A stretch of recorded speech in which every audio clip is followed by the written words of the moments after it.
श्री नाभाजी महाराज एक ब्रज के भक्त हुए, ठाकुर जी को चैलेंज दे डाला, ठाकुर जी से अड़ बैठे। भक्ति में जिद भी होना जरूरी है ना, हठीला होना चाहिए भक्त। ये आज इस डाल पर उस डाल पर, ये वाले कभी भक्त नहीं बन सकते। ये जो होते हैं ना, ये सोमवार के किसी और के हो जाते, मंगल को किसी और के हो जाते, सैटरडे आते आते तक ये शनि पर पहुंच जाते हैं। तो ये जो डालों पर फुदकते रहते हैं, ये कभी एक चित्त नहीं बैठ सकते, इनको रस भी नहीं आता भक्ति का।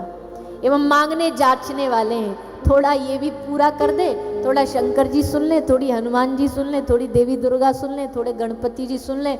वही बुरा नहीं मानिएगा, इनका अंत में कोई भी नहीं सुन पाता। 10 जगह ढूंढते ढूंढते वो भक्त की कथा सुनाते ना कि वो बुला रहा था नाव में डूबते डूबते, हनुमान जी को बोला, हे हनुमान दादा मेरी रक्षा करो। हनुमान जी गदा लेके तैयारी हुए कि इसकी फिर भक्ति शिफ्ट हो गई गणपति जी पे। अब गणपति मंत्र बोलने लगा तो फिर हनुमान जी बोले, फिर तो अब तो गणपति दादा ही आएंगे, हम क्यों बेकार में कष्ट उठाएं।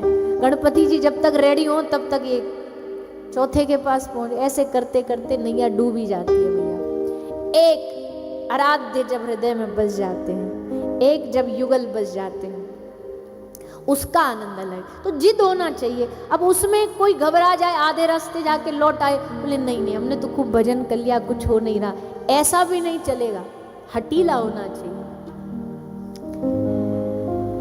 तो नाभाजी बड़े हठीले, ये ब्रज की हर नित्य परिक्रमा करते थे, रोज एक परिक्रमा कर देते थे। वैसे तो आज के समय में सुनना असंभव सा लगता है, 84 कोस तो हो नहीं सकता, पर भक्त की अपनी गति होती है तो परिक्रमा करते। एक बार श्री बरसाना धाम के पास एक बड़ा सुंदर स्थान है कदम खंडी, वहां गए।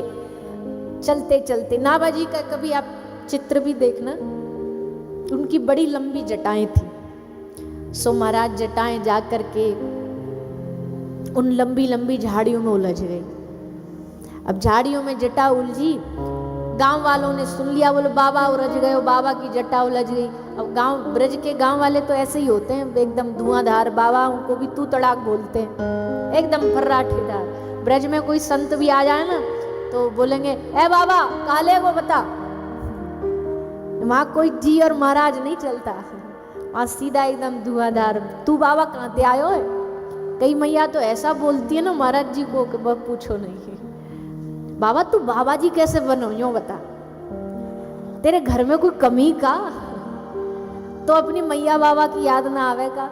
एक हमारे ब्रज में एक बाबा सुनाते थे, बोले हम एक मैया घर गए, मैया बोली बाबा चाय पिएगो, बाबा बोले हम ना पीवे मैया, हम चाय नहीं पीते। दूध पिएगो, बोले ना बाबा हम दूध भी, मैया दूध भी ना पीते। रोटी खावेगो, बोले ना मैया हम रोटी ना खाते। फल खावेगो, बोले ना बाबा मैया हमको पसंद नहीं। तो का जहर खावेगो, बोले मैया सीधा बोली एकदम, तो का तो कुछ झेलाऊं, कछु भी ना खा रहा। तो ब्रज की मैया एकदम धुआंधार होती है। सबरे आए, बोले बाबा हम तेरी मदद कर दें, तेरी जटा सुलझवा दें। बाबा बोले तुम काय को सुलझाओगे, जाने उलझाई वही सुलझाए। वो उलझाने वाले वो तो सुलझाने वाले भी वही आने पड़ेंगे, वही आएंगे। बोले बाबा मर जाएगा यहाँ खड़ो खड़ो, भूखो मर जाएगा, बोले मर जाएंगे, उनके नाम पे मरने को भी तैयार है। अब वो आए तो आए तभी काम बने। अब ठाड़े आ गए, जटा उलझी और बड़ी भयानक उलझी पड़ी है। सो भक्त की पुकार पर ठाकुर जी आ गए। श्याम सुंदर आए, आकर के बाबा को बोले ला बाबा तुम्हारी जटा सुलझाऊं। तो बाबा बोले हु आर यू, भाई साहब आप कौन हैं। ठाकुर जी हमसे परिचय पूछ रहे हो, सबरो जीवन निकर गो तुम्हारो या ब्रज में परे परे भजन करते करते, हमको मनाते रिझाते रिझाते आज हम आए तो हमारा परिचय पूछ रहे हो। अब दिक्कत क्या है, क्यों परिचय पूछ रहे हैं, टेढ़ी टेढ़ी देख के पूछ रहे हैं, अकेले काय को आए हो। अकेले आने वाला ब्रज में ठाकुर हमें पसंद नहीं है। अकेले ही होना तो द्वारिका जाओ, अकेले ब्रज में काम ना चले, ब्रज में तो युगल उपासना है। तो बाबा ने इसलिए पूछा आप कौन, बोले हम कृष्ण। तो बाबा बोले पहले हमको प्रूफ दो कि तुम ही कृष्ण हो। ठाकुर जी बोले प्रूफ का हम अपने गोजा में धर के डोलते हैं, कोई पॉकेट में कोई सर्टिफिकेट लेके थोड़ी डोलते, और आज तक हमने कभी सोचा भी नहीं कोई हमसे प्रूफ भी मांग सकता है। पता होता तो हम भी कोई भगवान होने की डिग्री बनवाते, कोई सर्टिफिकेट लेते। सो हमारे पास है नहीं। तू कैसे मानेगा कि हम भगवान हैं? अब बाबा जी एकदम डायरेक्ट तो कह नहीं सकते, तो थोड़ा घुमा फिरा कह रहे, अपना कोई प्रिय लाओ, वो आके गवाही दे कि यही कृष्ण है, तो हम मानेंगे। ठाकुर जी समझ तो पहली बार में गए, पर उनने भी नेक घुमाए। बोला अच्छा हमारा कोई अपना चाहिए गवाही देने वाला। बोला ले यशोदा मैया को ले आते, वो गवाही दे देंगे कि यही हमारा लल्ला है, यही हमारा लाला है। नाभाजी बोले बाबा ठाकुर जी को कि आप जो हमको चतुराई दिखा रहे हो ना, मैया ले आते हैं। ये ब्रज भूमि ऐसी है, अभी भी हम किसी ब्रज की अम्मा को जाके 10 रुपया जेब में दें तो तुरंत यशोदा बन जाएगी, आगे गवाही दे देगी हम मैं यशोदा हूँ। यशोदा बनाना कोई मुश्किल काम है? काई को मैया को पकड़ लाओ, हम नहीं मानेंगे ऐसे। ठाकुर जी बोले तो तू कैसे मानेगो? तो कु चक्र दिखा में, बांसुरी दिखा में, का दिखा में तो कु। बोले ये भी कोई बड़ी बात नहीं है प्रभु, वृंदावन में ढेर बंसी बिकती हैं, कोई भी लेकर के बन जाता काना, ये भी बड़ी बात नहीं। तो फिर कैसे मानोगे? बोले हमारी प्यारी जो आके जब तुम पर हाथ रख के कंधे पे बोले कि हाँ यही हमारे श्याम सुंदर हैं, तब हम मानेंगे। वो है आपका सर्टिफिकेट, वो है आपका प्रमाण। बिना श्री जी के ठप्पा लगे ये कन्हैया ब्रज में चलता नहीं है, वहाँ से अप्रूवल होना ज़रूरी है। वो सर्टिफिकेट देती है ये हमारे प्रियतम हैं। तब श्री ठाकुर जी गए श्री जी के पास, बोले चलो। बोले कहाँ चले? हमको प्रमाणित करने चलो, आपके प्रमाण की आवश्यकता है। आप प्रमाणित करोगी तो हम सिद्ध होंगे, भगवान है, नहीं तो नहीं होने वाले सिद्ध। तब श्री प्यारी जी आई और तब दोनों ने आकर के बाबा को दर्शन दिया। फिर तो महाराज बाबा का क्या दशा हुई वो क्या कोई बता सकता है, डूब गए। आज भी बड़ा सुंदर स्थान है, आप कभी जाओ ना ब्रज में, बरसाना जाओ, बरसाना से थोड़ा सा है तो अंदर जा कर के, पर कभी ब्रज की परिक्रमा करो तो दर्शन करना। रास मंडप बना हुआ है बहुत सुंदर, एकदम जंगल है, आज भी जंगल है। उस समय तो पता नहीं क्या ही होता होगा, भयानक जंगल है। वहाँ बाबा का चित्र लगा है, मूर्ति बनी है, सुलझाते हुए जटा, दोनों मिलके प्रिया प्रीतम जटा सुलझा रहे हैं।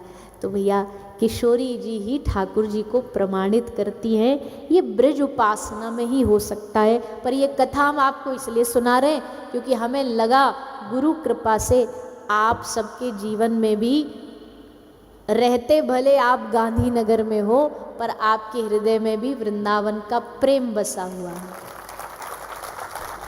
और ये गुरु कृपा से ही होता, नहीं तो कहाँ वृंदावन, कहाँ ये कोल्हापुर महाराष्ट्र। पर भैया भगवान की भक्ति जब उदय होती है ना, जब गुरु कृपा करके प्रेम बरसाता है, तो हम तो यहाँ भारत की बात करते हैं, अगर गुरु कृपा हो जाए ना, अगर किसी सच्चे महापुरुष की कृपा हो जाए, धरती छोड़ो नरक में बैठे बैठे भी कृष्ण भक्ति मिल सकती है। वो उनके भीतर ये ताकत होती है कि वो हृदय में कृष्ण भक्ति को प्रकट कर सकते हैं।